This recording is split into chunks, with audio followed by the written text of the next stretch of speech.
सकते हैं किसी को अगर गॉलब्लैडर स्टोन हो रहा है या हुआ है, जैसे कि एलोपैथी में इसको सर्जरी में है, इसका कोई ट्रीटमेंट एलोपैथी में नहीं है, लेकिन इलेक्ट्रोपैथी में दावा नहीं किया जा सकता है, किसी भी चीज का दावा नहीं करना चाहिए, न किया जा सकता है किसी भी चीज का। हर संभव हम प्रयास करते हैं कि रोगी के रोग से मुक्ति दिला दें, ठीक। दावा नहीं कर सकते हम कि इसको ठीक ही कर देंगे, एकदम से ठीक हो जाएगा, लेकिन हम अपने विधि से प्रयास करते हैं, हमें सफलता मिलती भी है। तो कैसे हम ठीक करेंगे इलेक्ट्रोपैथी? तो फर्स्ट हमें जानना पड़ेगा, जो विधि मैंने बताई है कि कैसे ट्रीटमेंट करते हैं हम इलेक्ट्रोपैथी में, किसी भी रोगी की चिकित्सा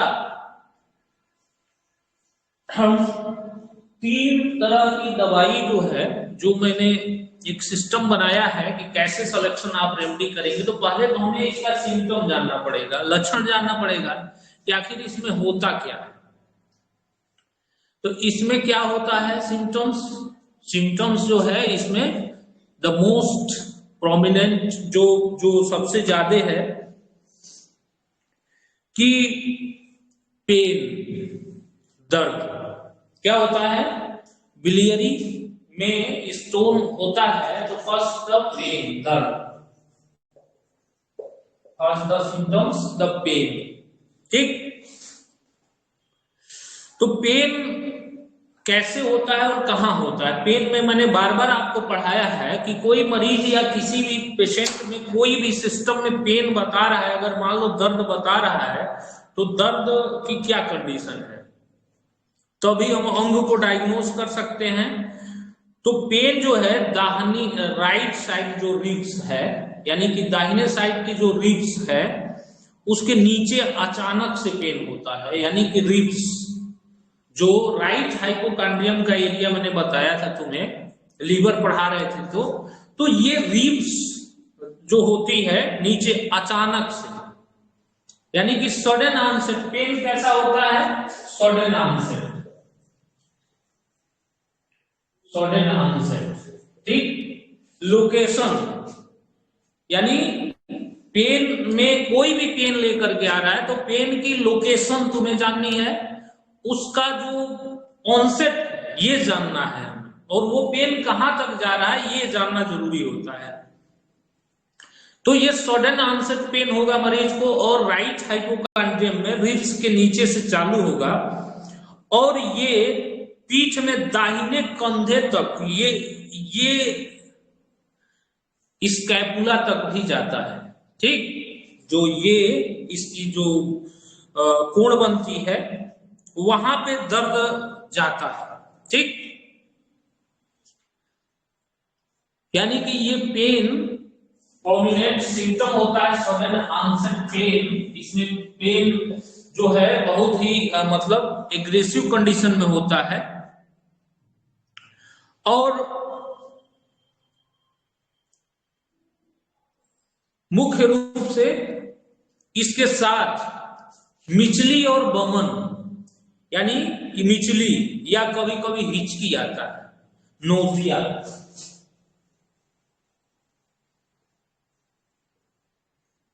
कभी कभी हिकअप भी हो सकता है, ठीक। यानी पेन बहुत सबसे ज्यादा लक्षण पेन का है।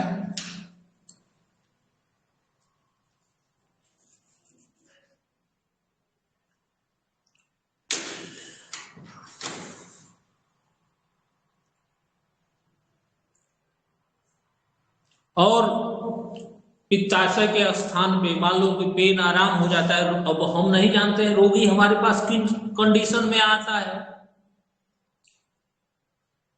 जैसे रोगी अचानक से दर्द में भी आ सकता है, या इंजेक्शन लगवा के हमारे पास आ सकता है, अरे समझिए, या बिल्कुल दर्द ना हो, केवल इलाज के लिए आ सकता है कि भाई पित्त के पथरी इलाज हमको चाहिए, हमको दवा दीजिए, ठीक। किसी भी कंडीशन में रोगी आपके पास आ सकता है, कोई भी कंडीशन हो सकती है उसको। तो उसमें क्या करेंगे, फर्स्ट ऑफ ऑल कि हम जो डायग्नोज करेंगे रोगी को, जो हम देखेंगे रोगी को, तो रोगी एक तो मान लीजिए कि डायग्नोज करा के आता है कि भाई पूरा अल्ट्रासाउंड वगैरह लेके आया, या कोई अचानक से ऐसा रोगी अगर आपको दिखा है तो डायग्नोसिस कंफर्म करने के लिए आपको तुरंत उसको क्या करना पड़ेगा, अल्ट्रासाउंड कराना पड़ेगा। ठीक, या अचानक से भी दर्द होता है, कुछ रोगियों को क्या होगा, मंद मंद रुक रुक कर अचानक पीड़ा होती है, उल्टी भी होती है, और क्या होता है, वोमिटिंग,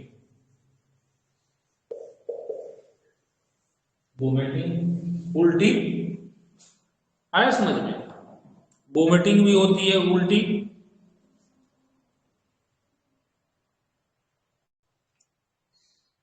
फीवर भी हो सकता है, इसको कभी कभी फीवर भी हो जाता है, और इसको मुख्य रूप से डकार जैसी कंडीशन, इरेक्टेशन, डकार होता है, या उसकी जब हिस्ट्री लेंगे हम तो कुछ दिन पहले से बताएगा कि हमारा जो है गला जल रहा है या गैस की समस्या, वो जरूर बताएगा पेशेंट।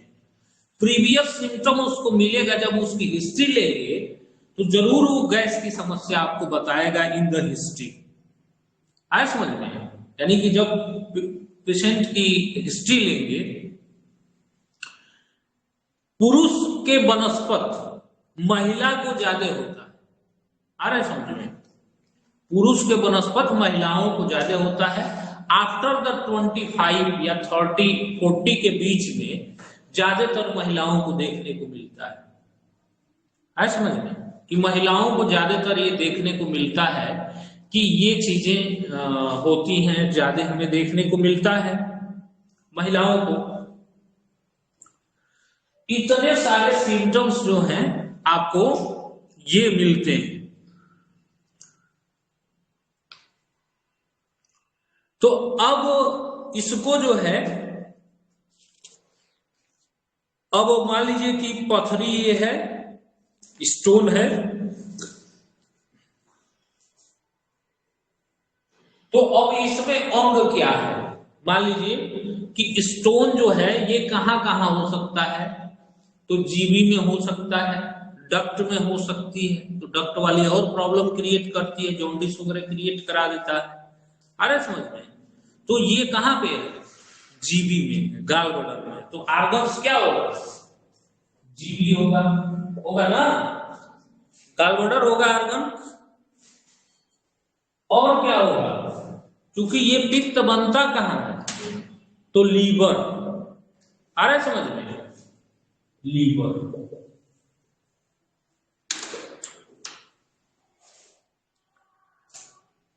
तो लीवर कारण होगा, जीबी होगा, और इसका जो है मुख्य रूप से कारण क्या होता है, तो कारण में मैंने बताया कि इंटरनल और एक्सटर्नल दो प्रकार के कारण होते हैं बीमारियों के। इंटरनल कारण जो है इसका मुख्य रूप से लीवर, इसके पीछे कारण है लीवर। अरे समझ कि पित्त जो है, पित्त की जो क्वालिटी है, उसकी जो कंसंट्रेशन है, जो क्वालिटी है, वो ठीक नहीं होती है। ठीक, धीरे धीरे उसमें रवे बन बन करके धीरे धीरे धीरे धीरे गाढ़ा हो करके, और वो क्या होता है, स्टोन का रूप ले लेता है, ऐसा देखा जाता है। और भी बहुत सारे कारण हैं होने के पीछे, तो मुख्य रूप से जो हम देखते हैं तो लीवर इसके पीछे कारण होता है। आ रहा है समझ में, यानी कि लीवर। और एक्सटर्नल कारण में जब हम जाते हैं तो इसमें तमाम सारी डाइट जो होती है ये जिम्मेदार होती है कारण। जैसे मान लो कि इस पथरी के कई तरह के पथरी होते हैं, ठीक, तो वो कारण किस, जैसे मान लो कि कोई दिन रात फैटी डाइट, आ रहा है समझ में, प्रोटीनियस फैटी डाइट या तली भुनी चीजें जो हैं वो खा रहा है, प्रोटीनियस फैटी तली भुनी, ये चीजें क्या करती हैं, ये जो है क्रिएट करती हैं स्टोन को, यानी कि लाइफ स्टाइल उसका। आ रहा है समझ में? इसके पीछे मुख्य रूप से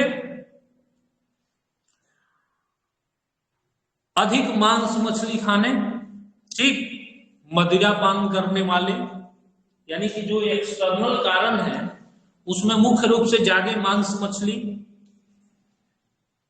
कॉन्स्टिपेशन भी कारण है, कब्ज हमेशा बना रहे, मेटाबॉलिज्म ठीक ना रहे इसका। तो ये सब तमाम कारण है। जब डिटेल में हम जीबी पढ़ाएंगे, अभी लीवर चल रहा है, जीबी जब पढ़ाएंगे तो बहुत डिटेल में तुमको पढ़ाएंगे जीबी स्टोन को, ठीक। इसमें मैं तुम्हें ट्रीटमेंट बता देता हूं, जो प्रैक्टिस कर रहे हैं उनको सिलेक्शन ऑफ रेमेडी मैं बता दे रहा हूं, बट आपको हम बताएंगे कि डिटेल में इन चीजों को, उसमें जो क्लास में हमारे आएगा तो डिटेल में आपको पढ़ने को मिलेगा। अभी लीवर का चैप्टर चल रहा है तो उस लीवर के चैप्टर में आपको मिलेगा। तो ये कारण विशेष रूप से, लेकिन मुख्य जो चीजें हैं वो मैं आपको इसमें बता दे रहा हूं, जिससे कि आप सिलेक्शन ऑफ रेमेडी इसमें कर सके, ट्रीटमेंट कर सके। चूंकि काफी सारे चिकित्सक हमारी वीडियो को डेली देखते हैं, तो उनके लिए हम लोग वीडियो बनाते हैं कि सिलेक्शन ऑफ रेमेडी कैसे कर सकते हैं, तो इसमें हमने प्रयास किया है। तो अब इसमें क्या होता है कि एक्सटर्नल, यानी कि एक्सटर्नल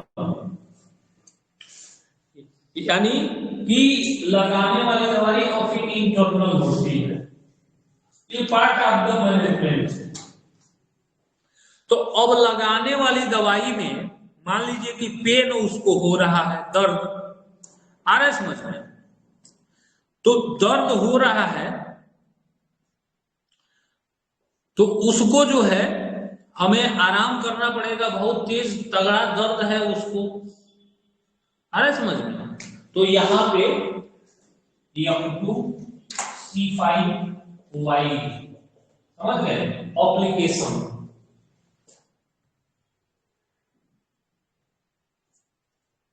F2C5Y का क्या करेंगे, application on the right hypochondrium. समझ गए बात?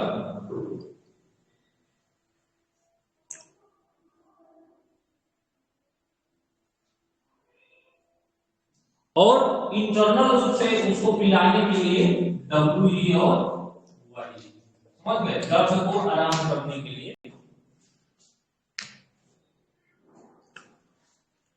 कई बार मैंने F3C3A3F2 से भी आराम लिया है, लगा करके आराम लिया है, उसका कारण अलग है देने के लिए। इसको भी लगा करके मैंने आराम दिया है, ठीक है, आप आराम दे सकते हैं लगा करके। F2C5Y WE भी लगाएंगे इसमें, WE, ठीक। अगर मान लो इसको गैस ज्यादा बना हुआ है तो S9 की ड्राई पिल्स, ठीक। नोजिया उल्टी है तो S11 ड्राई पिल्स, ठीक। कॉन्स्टिपेशन है, कब्ज है तो S10 ड्राई पिल्स। अब आते हैं इसको मुख्य रूप से organic remedy and the positive remedy. ये तो पार्ट ऑफ मैनेजमेंट होता है कि जो जो मान लो पेन हो रहा है, सडन ऑनसेट पेन है, वैसे मैं आराम कर देता हूं पेन अपनी क्लिनिक पे ही, इस रोगी को आराम हो जाता है क्लिनिक पे। जितने भी रोगी आए उनको आराम कर दिया मैंने क्लिनिक पे ही। तो अब इसमें जो है मुख्य रूप से क्या होगा कि हमें क्या करना होगा कि इसकी ऑर्गेनिक रेमेडी हमें देनी होगी, अरे समझ में। तो मुख्य रूप से क्या क्या है, लीवर है और जीबी है, तो दवाई क्या होगी S5C5A3 और ठीक, C2 S2 ठीक, ये किसकी दवाई है?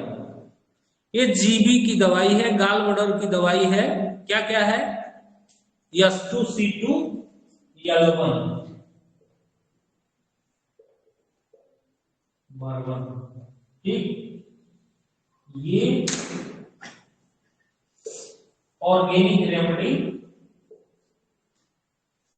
हो गई आपकी S5C5A3F1 और दूसरा है S2C2 L1 भरवन।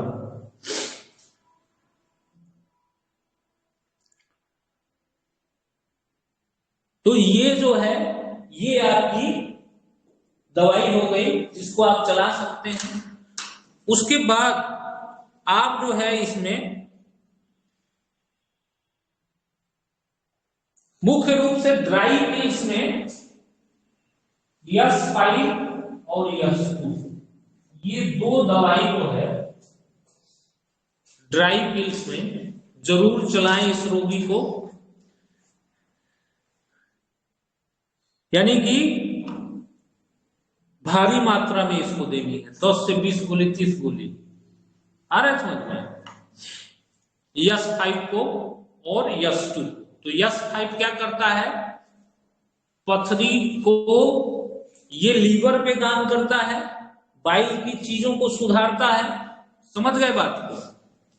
और बाइल की चीजें जब सुधरती हैं, कंसंट्रेशन ठीक होता है, तो पथरी गलती है फिर वहां पे। और S2 का क्या काम है कि ये पित्ताशय को कॉन्ट्रैक्शन कराता है, कॉन्ट्रैक्शन आकुंचन कराता है। ठीक, जब आकुंचन होगा तभी तो उसमें से पित्त निकलेगा, निकल के जाता है। तो S2 का ये काम होता है। ठीक, तो S5 एंड S2 दो दवाई जो है जरूर आप चलाइए, और इसको भी भारी मात्रा में ड्राई पिल्स में आप चला सकते हैं। ठीक, जिससे क्या होगा कि दोनों ये काम आपका होगा। आ रहा है समझ में? इस तरीके से आप इस स्टोन को, जीवी स्टोन, और इसको परहेज भी हमें कराना चाहिए कि नियमित रूप से इसको जो है विभिन्न प्रकार की ऐसी मांस, मदिरा या फैटी चीजें या इस तरह की चीजें, कोलेस्ट्रॉल वाली चीजें बिल्कुल बंद करा देनी चाहिए। और इसको कम से कम 1.5 महीना खिला करके फिर अल्ट्रासाउंड हमें कराना चाहिए। तो इस तरीके से इसको आप चला सकते हैं, इस तरीके से इसको आप, इस रेमेडी को आप उपयोग कर सकते हैं। ठीक है, जिससे कि आप जीवी स्टोन में लाभ ले सकते हैं। जीवी स्टोन जो है आपको लाभ दे सकता है, मतलब जीवी स्टोन की बीमारी में आप इन दवाइयों का, चाहे वो मैंने सिम्टोमेटिक बताया या ऑर्गेनिक बताया या विशेष रूप से काम करने के लिए भी मैंने बता दिया कि विशेष रूप से और इसमें क्या काम कर सकते हैं। तो ये आपका ट्रीटमेंट जो है जीवी स्टोन का हो गया कि ये जीवी स्टोन का ट्रीटमेंट। ठीक है।